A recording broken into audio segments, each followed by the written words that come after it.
Pour cette élection présidentielle, Jean-Luc Mélenchon s'affiche en leader de la France Insoumise, mouvement qui réunit le Parti communiste et le Parti de gauche.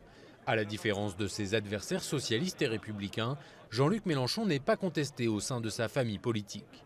Autre atout pour le candidat, la constance de ses prises de position. Malgré son échec en 2012, il n'a pas changé de ligne et pourrait attirer certains déçus de la présidence Hollande.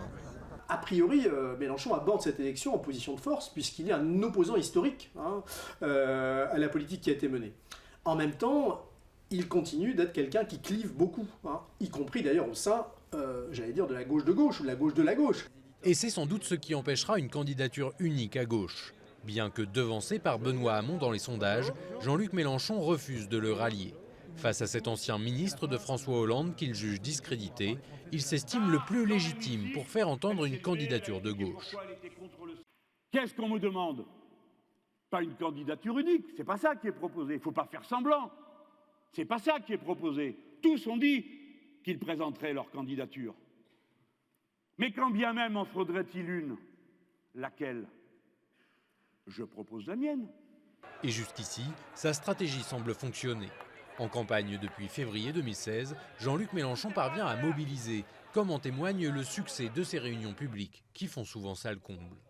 N'ayez pas de regrets, vous qui ne pourrez pas rentrer, quoi qu'on va sonoriser la rue. Sachez que par la démonstration de force et d'enthousiasme que vous êtes en train de faire, en restant dehors alors qu'il fait si froid que le but est gelé, vous avez fait la preuve de la force que nous représentons. Gloire à nos idées. Des idées largement diffusées sur les réseaux sociaux. Deuxième candidat le plus populaire sur Facebook, Jean-Luc Mélenchon dispose aussi d'une chaîne YouTube suivie par plus de 220 000 abonnés, un record pour un homme politique français. Et il innove comme lors de son meeting en hologramme.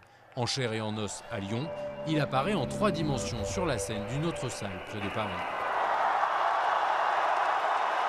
Notre objectif, c'est d'être nos propres médias. Alors que dans le système médiatique, on va être face à 2 filtres qui sont un filtre temporel, où on ne nous laisse pas le temps de parler pour faire court, et un filtre thématique où on nous impose des thèmes qui ne sont pas ceux qu'on a envie de traiter. Cette stratégie, elle est efficace parce qu'elle a permis de mobiliser des gens qui ne voulaient pas voter ou qui n'étaient même pas inscrits sur les listes électorales et qui nous ont dit dans les commentaires que en suivant notre chaîne YouTube, ils avaient eu envie de s'inscrire, ils avaient eu envie de participer. Malgré les moyens déployés pour convaincre, ces propositions de relance économique keynésienne de 100 milliards d'euros sur 5 ans ou de sortie des traités européens continuent d'effrayer une large part de l'électorat. C'est tout l'enjeu des dernières semaines de campagne pour l'équipe de la France Insoumise. Le gouvernement Hollande pendant 5 ans.